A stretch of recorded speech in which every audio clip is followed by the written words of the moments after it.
Amazing. Thank you so very much for that video playing and welcome back, those who stepped out, and good to have you all.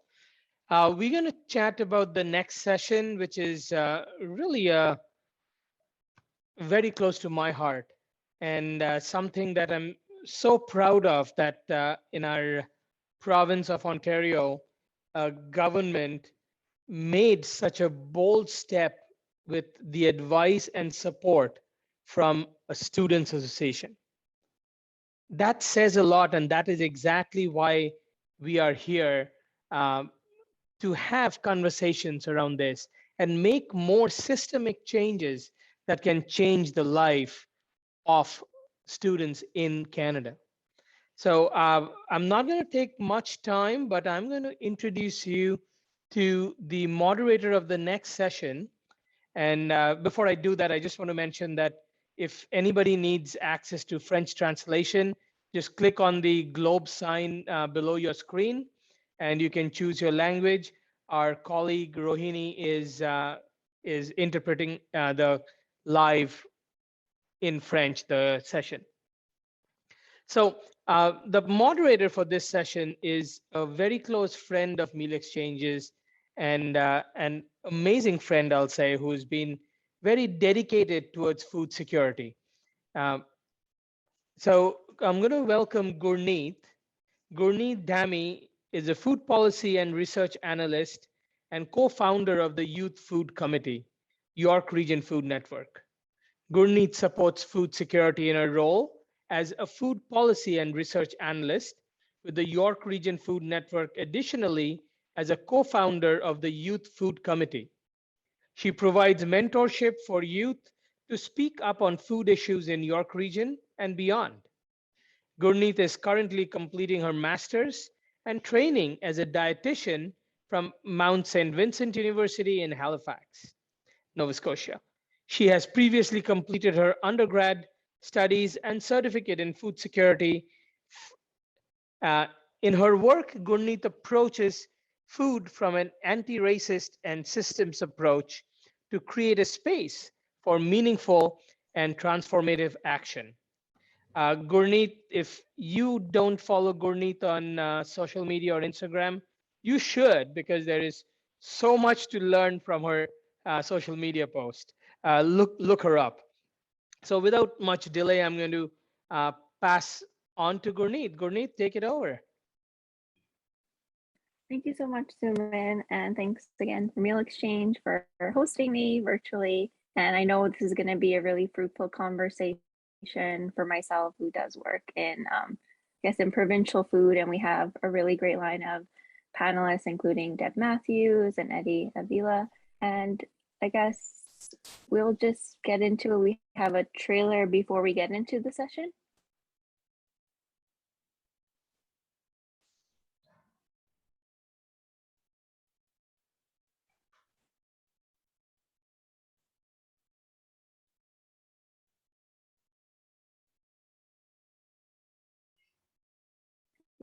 Yes. No, maybe. The country was basically broken. The Wall Street Journal called the Canadian dollar the Northern Peso. I think there had been a fair bit of pressure from student groups around what they felt was a rising debt burden. They came and said, we have a way of making tuition free for a lot of people. I can remember hearing the words free tuition and thinking, oh my God, how are we going to do that? I think the government was in a place where electricity prices were a huge issue for them at that time, and their credibility had just fallen on certain affordability issues. And so when Premier Wynne was able to go out and say free tuition, people just kind of said, what's the catch? Knowing that there was a policy that was put in place to help folks just like me to go back to school definitely cleared the pathway a little bit more. It was very ambitious, and it was very risky. Can you imagine 500,000 students waiting to go to school that don't get paid? That's a catastrophe. Government, every now and then, you need to really take a good hard look at what you're doing and what you're trying to do. And sometimes you have to blow it up and start over again. You got to do big things that stir the blood, because that's the only things that matter. So don't bother with small crap.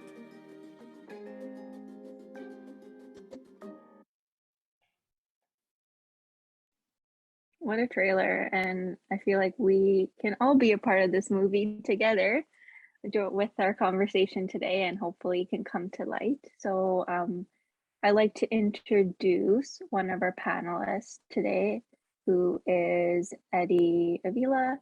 Eddie is the Executive Director at the Ontario, oops, sorry, screens. Yeah, is Executive Director at the Ontario Undergraduate Student Alliance, OUSA. His research and advocacy with OUSA includes student financial aid, student mental health and wellness, gender-based violence prevention, response, and racial equity. Prior to joining OUSA, Eddie worked for the former Minister of Community and Social Services and served as the president of the University Students' Council at Western Ontario. So with virtual applause for Eddie for joining, and our other panelists who will probably be patiently waiting and hopefully can join us today is Deb Matthews.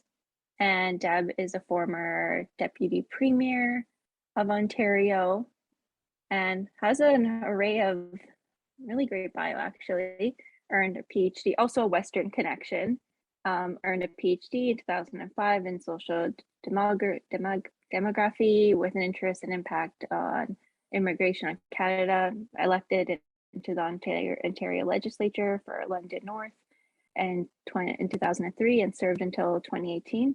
She has held a range of ministry portfolios from child and youth services to poverty reduction to health and long-term care, and also taking a really social justice lens and with a commitment to evidence-based decision making. And Deb is also a mother of 3 adult children and an aunt to 5. So hopefully we'll have Deb join in, but we'll start the conversation with Eddie. So thank you again, Eddie, for joining us virtually.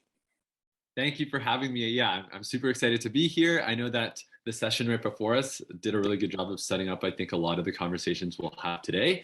Hopefully Deb can join us soon, but yeah, I think I'm very grateful to be here and happy to start the conversation as Deb joins in. Yeah, sounds great. And I guess like just starting us off, thinking about, there's like with the other session, I just caught the tail end. There's a lot of different motives of why we take interest in these topics of advocacy. So thinking about yourself, what kind of, what made you want to take on interest in post-secondary success and well-being, I guess, besides just being a student, also pursuing their studies? Yeah, no, I think that's a really good question. And obviously, like, I think the audience right now probably has a lot of very interested young people, students. For me, I think it caught me off guard. Like, I never really thought I was going to get into politics per se, or even government relations or any of this legislative policy thinking.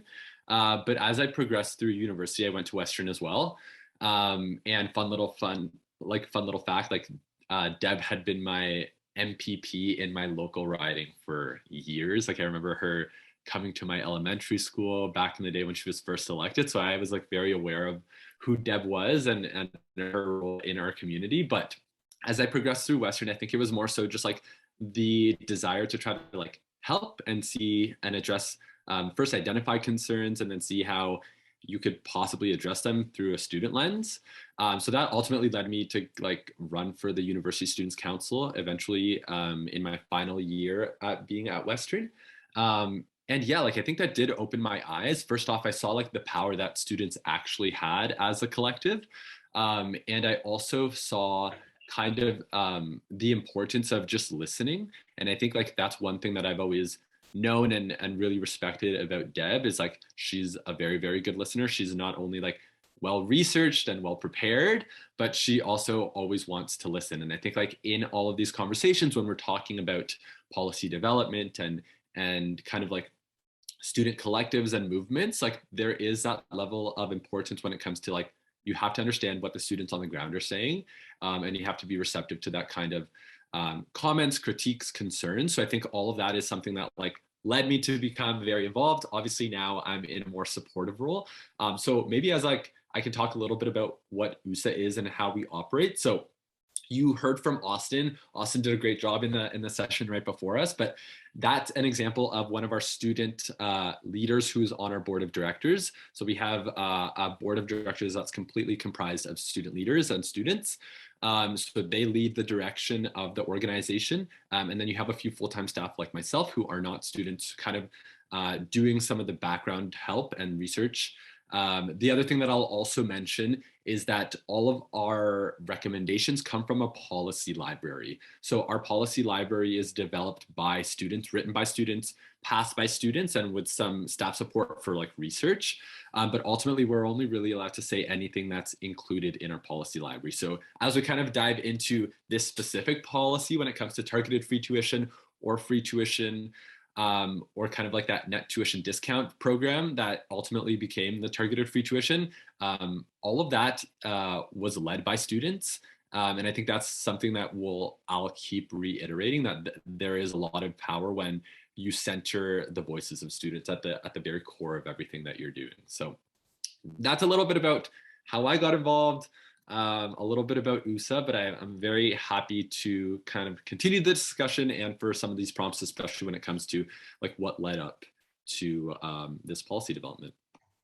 Yeah, for sure. And you outlined like a lot of great things. And I think, yeah, first and foremost, like, when we get into college, university, we're paying all these tuition fees and yeah, we get, upset with why are we paying all this? Where is this going? And there's a lot of power on our end that sometimes it's easy to push off like, well, I'm gonna go home, I have to study for this test, but we do hold a lot of power, and collective organizing has really been a great way of getting, when you're in class and it's like there's no stupid question, the only stupid question is the one that you don't ask. So getting others to also, hear what you're saying, and then people are like, I was thinking that too, but I didn't know if that was relevant. So I guess expanding more on USA, and you mentioned free tuition, and that for me it seems like a little bit of a lifetime away. I finished my undergrad a while back, and I guess for those,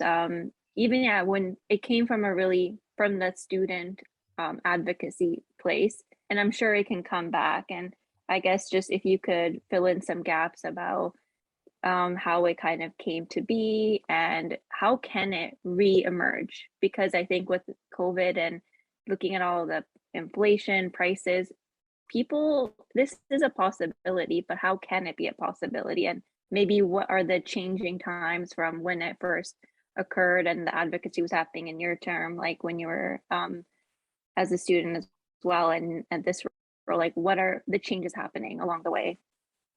Yeah, I think that's a good question. I think it'll take a couple steps to break down everything that was included in that question. But I think just to set some context, Austin mentioned this in the last session, and it's that student advocacy takes a long time. Advocacy generally takes a long time, and that's a potential barrier for student movements in particular because there's so much change in student leadership. So it's about how do we keep pressure and keep a level of a priority at the forefront of the conversation, not only at an institutional level, but also at a provincial level. So I'll just say that the conversation about affordability is one that comes up every single year. And the conversation about that targeted free tuition model didn't start right in 2017, 2018 when it was first introduced. There was a lot that went up leading up to that, like years worth of prioritizing, letting government officials know like this is a student priority. When we kind of like go back to maybe on the behind the curtains for the USA perspective, we actually updated our policy paper relating to student financial aid, which included this policy recommendation in 2015. I believe that if we were to go back in March or April of 2016, it was included in the provincial budget. So like that was after the advocacy that led up to that. It was finally included in the provincial budget, which was super, super exciting for us as a student organization. But then you fast forward and it doesn't get implemented until 2017, 2018. And then you had 2018, 2019. So 2 years of this program. And then I don't want to, no spoiler alerts, but like it didn't continue. So like in 2019, it was actually, there were some cuts to OSAP. So the program actually only lasted 2 years, which was definitely disappointing. But I think like you don't see like the years worth of keeping this as a priority that led up to the inclusion of this in the provincial budget of 2016. And then the other thing that I think is hard to also realize is like all of the meetings and conversations and like the champions that you have to have, not only within like your own student movement, but also to the members of provincial parliament or the ministers. So that would be, I think, like where like if Deb were here, she could also talk about all of the stuff that went on behind the scenes. Like if you were to go onto that Dive Student Aid, the little preview that we saw, there are different modules actually where you can see how it came to be. And they talk about this one meeting that USA had with Deb in the cafeteria. And it was just presenting this policy solution to the challenge of affordability. And it's like, how do you pitch it properly to understand that these are our concerns as students, but also these are the values of the government at the time. And you have to also understand their constraints. So oftentimes with government, it becomes like limited budget, limited resources, and how can we accomplish certain outcomes without necessarily just piling new money into it. So the thing about the targeted free tuition model is that it actually repurposed tax credits that were given to students after the fact. So after you had finished your 4 years, oftentimes students were eligible for these tax credits, which was supposed to be a tool to help this affordability. From a student perspective, although we could always say like, yes, supports are important, we thought about like, how can we repurpose this to be more helpful? So basically, the targeted free tuition model was coming from the basis of switching those tax credits that were after the fact and moving them as upfront grants to the point where like in certain cases, depending on the level of income that you were being assessed through OSAP, that it could actually cover the entire amount of tuition, which is how you got to that targeted free tuition model or that free tuition name. So that was actually how the students at the time at USA proposed it. It's like, this should be no net new money that you need to use for this program. It actually is just a repurposing of some of the funds in a better, more effective way. So students can access these funds when they actually need them during their 4 years or 4+ years of university or college in their undergrad. And then quickly tying in, like, I also think we hear sometimes like these horror stories of just like university students living off of craft dinner or like unhealthy food options. And it's like, well, given this limited amount of financial aid you have, like it all becomes an affordability issue when it comes to talking about food insecurity as well. So this was our pitch to the government, was basically like, if students have these upfront grants while they are suffering, basically, then hopefully that you can mitigate some of these challenges, especially when you talk about like being an overall healthy student, managing your well-being and staying healthy as well through proper nutrition.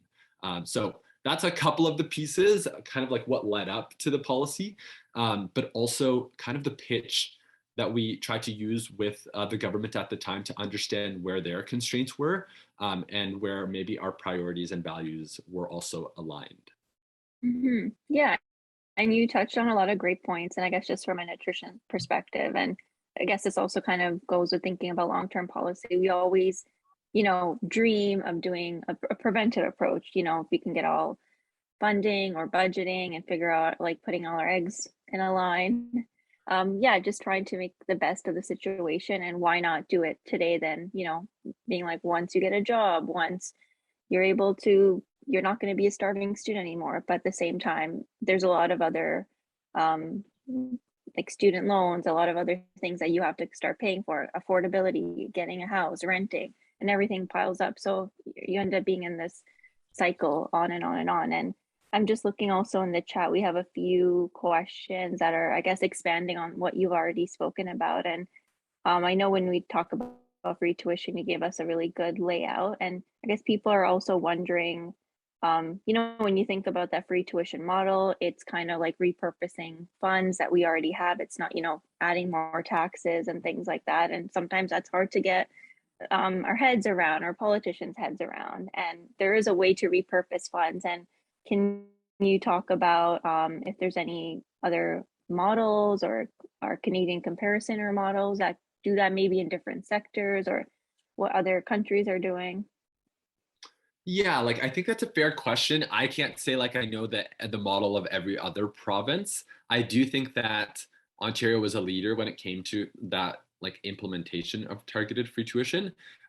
Retrospectively thinking about it now, obviously, I would have wished that this lasted a little bit longer because it's hard to really understand the impacts and the outcomes of a program like the targeted free tuition model when you only really have 1 or 2 years to even try to assess something. But I think when it comes to like, I know that there are conversations in the PSC space relating to targeted free tuition in the States, for example, but obviously like the States have a completely different, like tuition is a different ball game in the States, financial aid is a different ball game in the States. So it's honestly pretty hard to draw some of those comparisons. I do think that in Ontario, like we do tend to have like at least when it comes to domestic tuition, like the intention is that hopefully student financial aid will be sufficient enough to help you access post-secondary. And I think Ontario has always prided themselves on having a good education system and post-secondary education system. But I think like that's a good question. I think sometimes those you're comparing like apples to oranges types of things. But maybe the one other thing that I would also add is just the fact that the communication piece is an important one. And I think I'm hearing some conversation about like, is it disingenuous to call it free tuition? Is that proper? Is that like the proper name for it?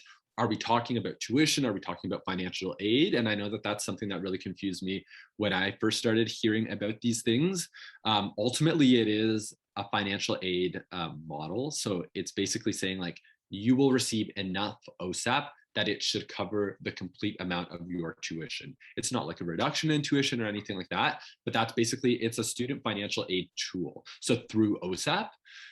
So I think it would be, and hopefully at some point we get Deb on here, but I also think like that conversation about like, what do you call a program like this is super important, because I think if you were talking to some policy wonks who wanted to be like as proper as possible, you might call it something like a tuition discount or net tuition discount program, which I think was what was in our policy paper initially.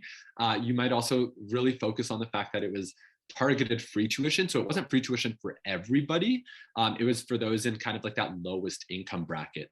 But then also from a political perspective, you're trying to think of like, what will people resonate with? What will really have people talking, and what will keep that conversation in that public discourse? And I think that that's why, and not to like forecast why they went with that free tuition name, but I also think like that also invites people to that conversation, whether it's positive or negative response. I do think that everyone remembered that free tuition model when you think back to it, even though it isn't necessarily about tuition. It's talking about increased financial aid to cover the amount of tuition that you're really discussing in that perspective. So it's always an interesting conversation when you talk about like the how honest you can be with like the naming of certain programs.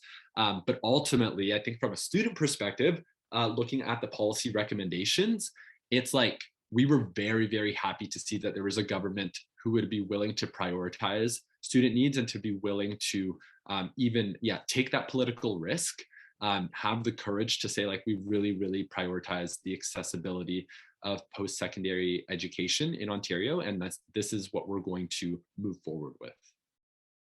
Yeah, 100%. And thinking about like, yeah, at this point in time, you know, catchy names, captions, everyone, whatever kind of sticks on the wall is what kind of goes with everything. And I guess thinking now we are heading into real, and I guess is there I guess like what's your organization or like a campaign idea that you're going with, or messaging to kind of, you know, help whatever government, you know, ends up being in power in Ontario? How can you like prepare, I guess, the foundation to continue this advocacy? Because there is a plan, there is, I guess, a bit soft launch. How can we, you know, as students, even in this session, how can we support? Yeah, no, I think that's a great question. And for anybody who was in the previous section or session, I think Austin also talked about some of USA's priorities. At least I think I'll reiterate the fact that USA has always had the priority of affordability as probably the number one thing that we hear from students, whether it's relating to tuition, whether it's relating to student financial aid. So I think like definitely keeping that conversation back. The other thing that I also want to consider, maybe going back to even like the naming of free tuition, is the fact that some people have adverse reactions to previous government initiative.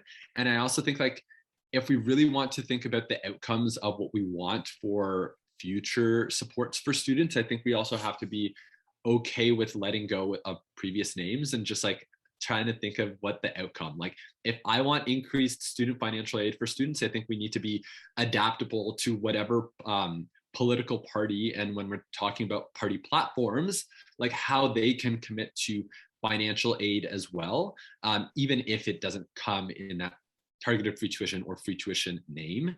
But how can we increase grants? How can we increase OSAP? How can we make sure that the lowest income students, the students who are at most need still receive those types of funds? But yeah, maybe I'll pass it over. I'm pretty sure Deb is here, so that's exciting for this session.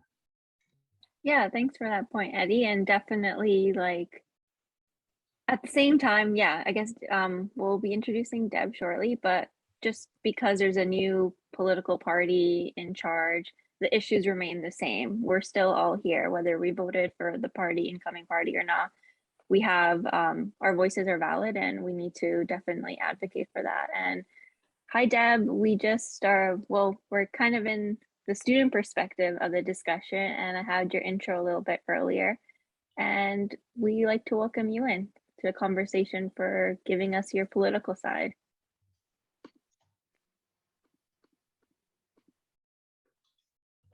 Let's see. I don't see her yet, but she's on her way to join. Okay, so virtual she'll be here queue. very soon. Yeah, Yeah. she'll be here very soon. I see Deb's iPhone, so maybe I think we're Oh, close. maybe she is. Hi there. Can you hear me there now? she is. Yep. Oh, we Okay, can hear I'm you, very Deb. sorry. We had a bit of a mix-up, so I can just do this by audio, not video. That totally works, Deb. Okay, Thank you for joining. Mhm. Hi, Deb. It's Gurney here. I'm just the moderator, and Eddie already spoke a lot about from the student perspective of things. And I guess the question, we were just kind of like going through conversation, like this would be great to ask for Deb, and this. I guess just given all the years of experience you've had as an MPP, do you have any tips for students looking, to approach their MPPs and also the new candidates that are coming up in this provincial election here in Ontario? Yeah, I have so many tips. But I think, I think the sort of one big thing is I think it's important that advocates understand where the politicians are coming from, what their priorities, what they ran on, what was in their platform, what wasn't in their platform, and really build your appeal around what they've already stated as their as their goals and as their priorities. So around the OSAP issue, we knew that we had to get better value for the money we were already spending on everything across government, including student financial aid. So when USA came and said, we have something that's way better for students, and actually we know where the money's going to come from, that was enormously appealing as a politician, and as when I became president of the Treasury Board, because if you can make something better for people and you can do it without spending more money, then you're going to want to do that. Yeah, I think that's a great point. And Deb, one of the things that maybe I wanted to save until you were also here is just like, I also think when it comes to making these like courageous decisions, which I definitely think like you were a champion in your position at Treasury Board, but also when you became Minister of Maisdy, or like the now training college or colleges and Ministry of Training or colleges and universities, just changed names a couple times. Yeah. But I think it's also like, it's about finding those people and really trying to talk to them at their level and see what their priorities are, but also finding those champions. Like Deb was a champion, I think, of this issue and continued to be. And you need people like Deb who are able to also be there at the cabinet table when you're talking about it. And now the premier potentially has questions about it, and you have someone, not a student per se, but you're like, I met with students in a cafeteria and this is what they told me. Like, I really appreciated it. So like, I think it's also from a student perspective, it's about like trying to find those people who really understand your issue and have a deep connection to it. And I think, Deb, we were talking a little bit at the beginning that like, obviously you have a really deep connection with students. You were a student at the time that you were elected, and also your riding was the Western riding, basically. Yeah. So I think like I was telling them that like you were my MPP all growing up. So I knew about you. I knew about you as a grade 4 student when I was at St. Mark. Yeah.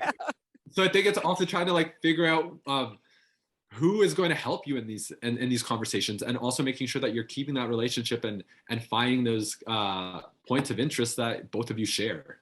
Yeah, 100%, Eddie, 100%. And you know, the other thing I would say is you're never going to get everything you want, or it's very rare that you get everything you want. But politicians need people to back them up if they do the right thing, even though it might not be perfect. We need people standing up and saying, you know what, this is a really good progressive move, and it's going to make a difference in the lives of a lot of people. Yeah. And maybe just on that point, because I know that we haven't necessarily talked about, I think I talked about the fact that it's tough to know the real true impacts of a program when it was only kept in power, or it was only kept for 2 years. But I think like even maybe this is for Deb, like I know you heard real life experiences of people who were seeing how this could change their lives in person when you were like announcing these things. Yeah, Working through the absolutely. OSAP calculator. So maybe if you wanted to chat about that, because I Yeah. know that's so impactful.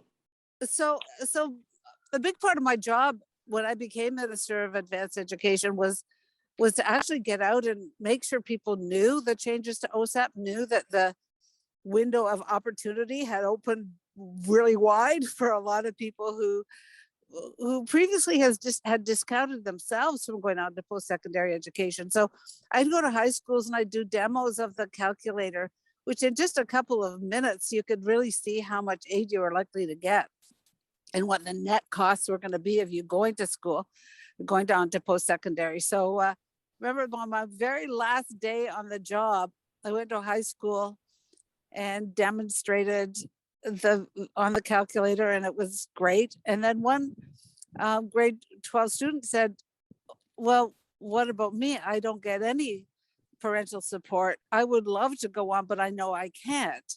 And I said, well, let's just check it out. And we ran the numbers on the calculator, and she got way more money than she expected, because we called it free tuition, but it was a whole lot more than free tuition. It was living expenses as well. And I saw her face when she learned that she could now go on to college. She knew exactly where she wanted to go, what program she wanted to take.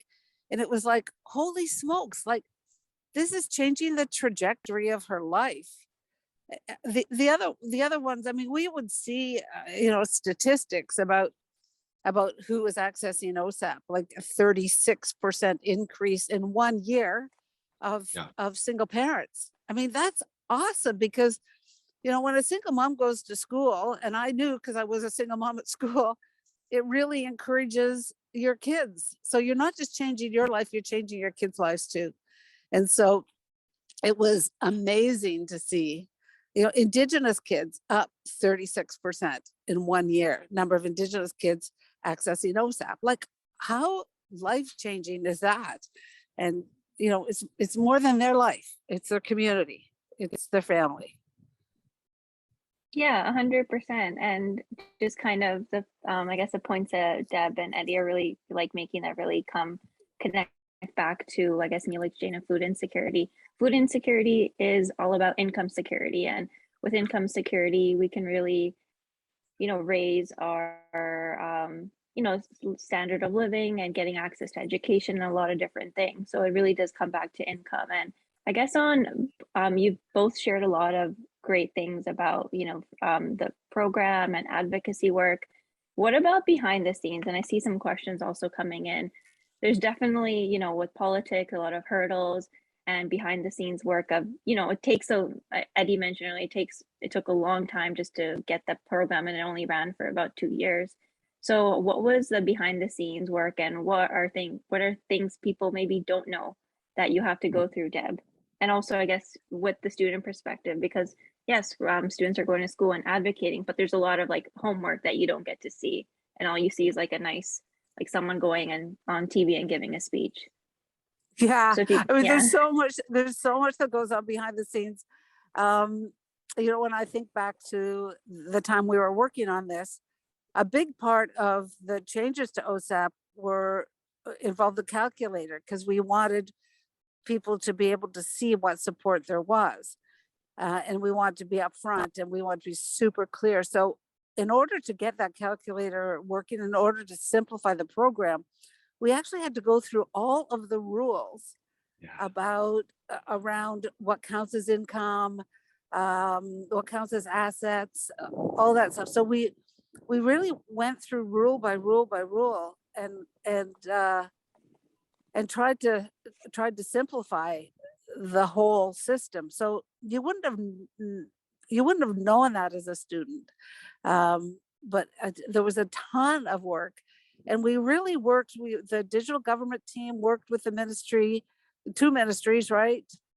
MAISD and finance. So we had a lot. It required a lot of coordination across government ministries, which is especially hard for some reason I still don't understand. But we made it happen. And then, I had to convince my colleagues on Treasury Board and in Cabinet that this was the right thing to do. And when I say USA came to us knowing how they were going to fund this, it was funded by eliminating a tax credit. And there's a political cost to eliminating a tax credit too, because the people who are benefiting from the tax credit no longer were going to benefit from that. The pushback was way less than I thought it would be, but we still had to make that call that eliminating the tax credit that disproportionately went to the highest income people. We could tolerate that as a political risk. Yeah. And I think like Deb very succinctly talked about a lot of barriers, but I think like there's probably like the political side of things. And then she also talked about some of the administrative, more bureaucratic things, like when it came to like the specifics of the calculator. The other thing is like OSAP is really complicated, and I don't think people realize how complicated it is until you know a lot about it. And then it all becomes like eligibility things. It's like, how do you qualify this? How do you qualify that? How does this change your calculation? So I think like that on the back end, and that's like not necessarily a student thing, like, yeah, we definitely didn't realize how much work. The other thing that I think Deb also mentioned is like that coordination of government pieces. Like if you were to go through the modules in that Dive Student Aid kind of like what modules or like that course, there's one video that I remember that talks about like doing that cross ministry work is really, really hard. And this is like one of the examples of like where it succeeded. Like it was a success story because there were so many working pieces that had to come together to make this work. I would also say that when it came to the student perspective, I'll just reiterate the fact that this is like a long time coming, and it requires some continuity in a space, especially with student movements that don't often have the same leadership. Like you have new USA president, you have a new steering committee every single year, you have new student leaders who are advocating for this.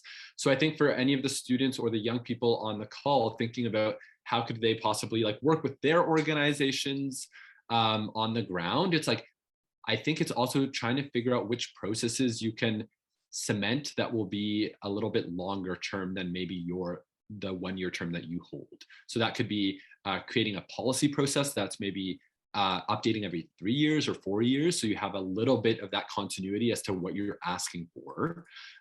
Potentially it's, like having good transitions, onboarding when you're or transitioning your new folks that are succeeding you. I think it's trying to figure out how you're going to make a long-term strategic plan to some degree so you can continue that advocacy work and it doesn't get lost. Or if you come up to resistance, because sometimes like institutionally or at the government, you'll have someone who just doesn't like your idea. Like they can wait you out at that point, right? Like they can wait till you leave and then hopefully the next batch is better than you are from their perspective. So like, I also think it's like, how do you make that a little bit more long-term so more people have that same forward direction for some of these advocacy pieces? I think that's really wise. In the case of USA, I don't know how many years USA had worked on this proposal and worked on informing people about it before we were actually in a position to do something about it. There's also the issue of bandwidth. Like there are lots of things government wants to do, but just doesn't have the bandwidth to do a lot all at once. So we were lucky on this one because I happened to be named president of the Treasury Board, and that put me in a position to be able to drive it. So again, it's a combination of good luck and good fortune and really doing your homework. And I think political courage and will from people like you, Deb. Yeah, but thanks, Eddie. I really appreciate you saying that, but it's kind of a no-brainer, right? It took, so I appreciate that, but it was you guys who did the work.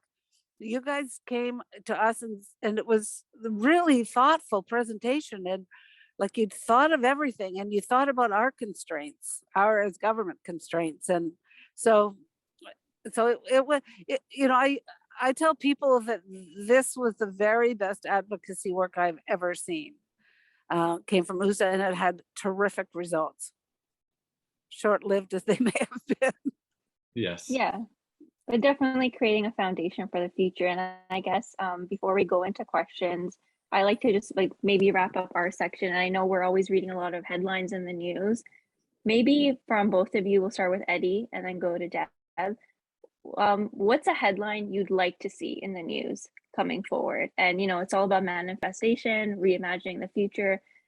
So yeah, start off with Eddie and then we'll go to Deb. What's a headline you want to see in the news when it comes to the topic of discussion today?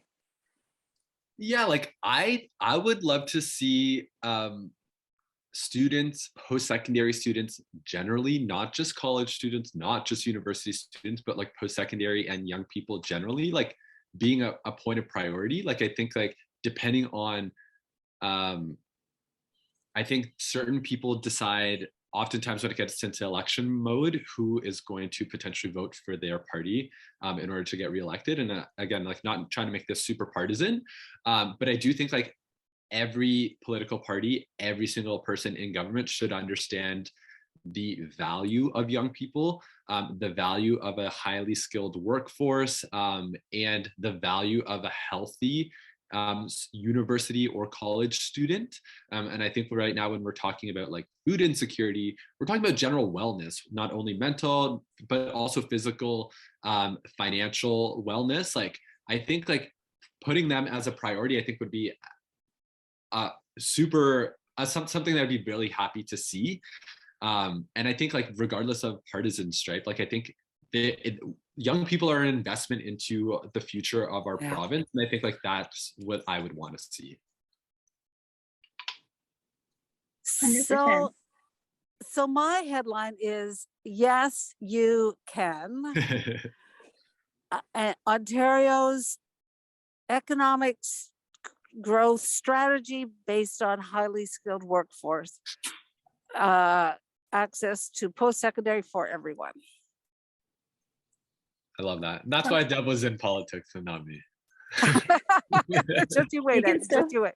Yeah, you can still start, Eddie. I'm looking forward. There's so much potential, like, yeah, from yourself, Eddie, and a lot of other participants, and definitely people also sending in all the questions in chat. I feel like everyone has a political side. It's just about, growing and connecting with others, and just kind of seeing the action come from the words and ideas, right? And I guess just kind of going into the questions that we're getting.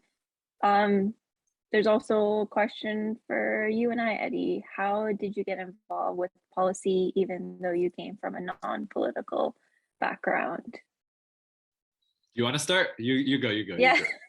I can start. So for me, yeah, my background and study is more in nutrition, going from undergrad to my master's.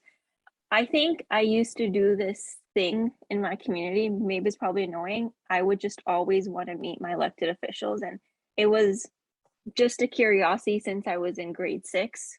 I learned about politics. I'm like telling my friends, I'm like, this is what's happening in here. And then they're just like, I don't get it. I don't want to do that. I want to chase boys. And I'm just like, but this is our future. So I always felt a little bit off. But then I think my parents were always like, yeah, you should go and talk to city councilor and stuff like that. I would talk, you're angry about some topics. And then they're like, actually, you can talk to so-and-so. And I think that fuel of always wanting, why don't we have this in our community? That always kind of fueled me to just talk to, like, yeah, city councilor, going to my MPP. I remember the whole tuition thing, and going from my master's and going to my MPP and being like, hey, what about this? And they are the person in political power right now, and getting a different talk and knowing, yeah, we stand on two different sides, but how can we work together and find the middle? And that's always been a thing I've always taken with, whether I've been in Ontario or in Nova Scotia. There's always events, and you should show up because people need to know who's in their riding, and just having a conversation. Don't think like it's not going to go anywhere. Them talking to you is going to remind them something else when they're in a cabinet meeting and other political meeting. They'll be like, yeah, some student came up to me and said that to me. They might not think about it much at that moment, or you think they're busy and not paying attention to you, but you really don't know where a conversation can go. So I think especially now, like, sometimes we can be introverts, sometimes we're extroverted, sending an email, calling, things like that. There's a lot of different ways of going about it. Sometimes going in person if you're allowed to and able to. There's a lot of different approaches. So just because you don't study policy doesn't mean you can't be political or advocate for policy. I think that's super fantastic advice, to just go get to know who your elected officials are. And you're absolutely right. Like, exactly as you said, you can be sitting in cabinet and thinking, somebody, like, you only know what you know, right? So if somebody doesn't mention a perspective to you, it might not occur to the politician. So getting there and explaining what it's like from your side is really, really helpful. Yeah. And I think social media is also a great point. Like, I always tweet my local MP, and then then we go to like a meeting, and then where I'm in the meeting, it's like, oh yeah, I know Gurney from Twitter. And I'm like, okay, you already know what I want to say to you today. So I think it can help out in a lot of different ways. You think they're not looking at social media, but they are. Yeah. Oh yeah, they really are. But just be nice, right? Don't be mean on social media. Everyone's still a human, even those politicians. Be nice. But I think, Gurney, I think all those are really good points. And maybe I'll keep my answer brief to say that, like, I also did not study anything poli-sci. I graduated with like a bachelor's in medical sciences at Western. Really enjoyed myself. Would probably do it again if I wanted to. But like, all of my interests came from just like doing things that I liked during university, like getting involved. And it was never even political. It was like orientation weeks, clubs that I liked, other like science student council things. And then eventually I'm like, okay, I think have the tools and skills to potentially share the perspectives that I'm hearing about some of the gaps that I'm seeing at the institution. So that's why I went for like a student government position. And then in that, I think I just learned a lot. There was definitely those voices being like, you're not the policy wonk, you shouldn't be doing this. But I think it's just like trying to silence some of those voices, especially when you don't see people who necessarily look like you in these positions, to just be like, hey, I think I'm confident in some of the skills that I have, and I'm just going to try my best and have like an openness to learn. So I would say, like, even when I was USC president, I still didn't think that I was great at policy or anything. I started meeting with folks like Deb, and I started attending conferences like the USA conference. And then I'm like, okay, like, I still have a lot to learn, but I have an openness to learn. And here we are several years later, where I feel like pretty decently confident in my abilities to some degree on some of these levels, but also like never forgetting that like I will never know everything. To Deb's point, I will never know every single perspective. So there's always that value of like listening to people, especially if they are definitely not the perspective that you would ever consider. Yeah, 100%. And yeah, ideas, people, professions all across, it's always, you can't have justice for one without justice for all. And I think, yeah, to the other point, when we think about free tuition, and at the end of the day, we do want to have, a stronger community, a stronger workforce, stronger, a better way of living and reimagining what that could look like. And it really takes many more perspectives, and sometimes a lot of deep discussions to be like, where do we really want to go from here? And I think we might have room for one more question, and I'm just checking out what we have here. There's a lot of good questions coming in, and I feel like we've touched on a bit here and there. I think one thing that students have been asking for is, at the end of the day, it's always about numbers and what's quantifiable, like outcomes, success, things like that. Is there, I guess, a qualitative assessment or like a best practice that students can take or advocate for when it comes to, I guess, thinking about like going into this election now, and also like what should we be showing the politicians of like why this matters? Of course, there's headlines and things like that, but how do you really, I guess, connect, the heart to the head to the hands all together? If any of both of you have like a takeaway or something for people to look into or think, or a question that people can take as an opener when they do talk to their politicians. So what you just said is really music to my ears, because I am all about measuring success and how do you know you're making a difference. You'd be shocked to know how little of that evaluation happens in government. Yeah. But if you can, it truly is shocking how much money is spent in government without government knowing whether or not it really is driving any metrics at all. So, but I do think that when you talk to politicians, you should know how you're going to measure success. How do we know this is improving? So I earlier said, we saw 36% increase in single moms, same for Indigenous people. Like, that's huge. The program's working, even though the Auditor General didn't look at those metrics. It's working when your intended outcome, which was to get higher participation rates from lower income people, it's working. And that, that's the most powerful thing there is.